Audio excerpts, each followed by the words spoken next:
J.K. Yadav Films present.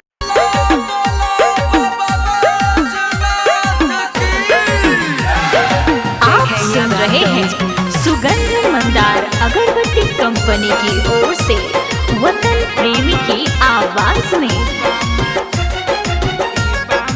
Music by Eagle studio. Bhola पे जलावा ढारे के खातिर, भोला पे जलावा ढारे के खातिर करे छै बम मार।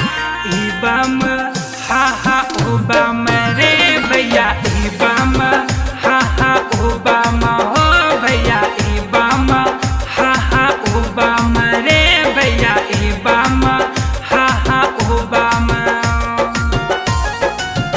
JK Yadav Films.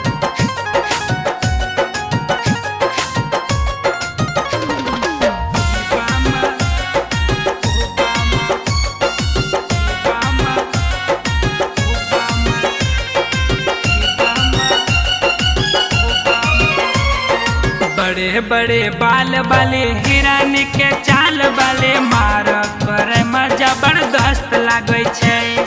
जोरे जोरे खेली का करा बहा बोली का डांट मारे छै, बड़ा मस्त लागे छै। डांट मारे छै, बड़ा मस्त लागे छै। हाँ हाँ, बड़े बड़े बाल वाली हिरन के चाल वाले मार करे में जबरदस्त लागे छै।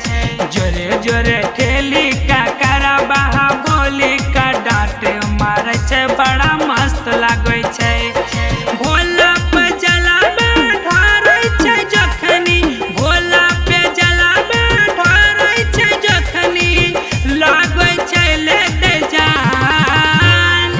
ई बम हा हा ओ बम रे भैया, ई बम हा हा ओ बम हो भैया, ई बम हा हा ओ बम रे भैया, ई बम हा हा ओ बम।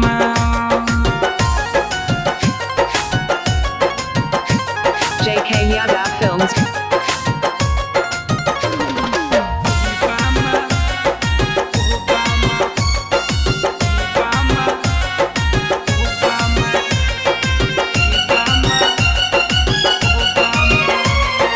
मस्त गेरुआ पहन के जलवा उठा के चले छै, लागे छै ई कितना कूल।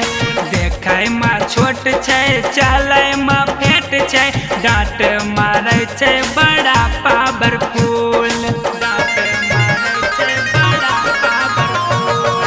मस्त गेरुआ पहन के जलवा उठा के चले छै, लागे छै ई कितना कूल।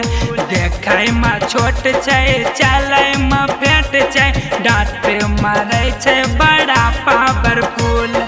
कहे छै वतन प्रेमी डब्लू से, कहे छै संतोष जयनंद से, बचल अपना प्राण।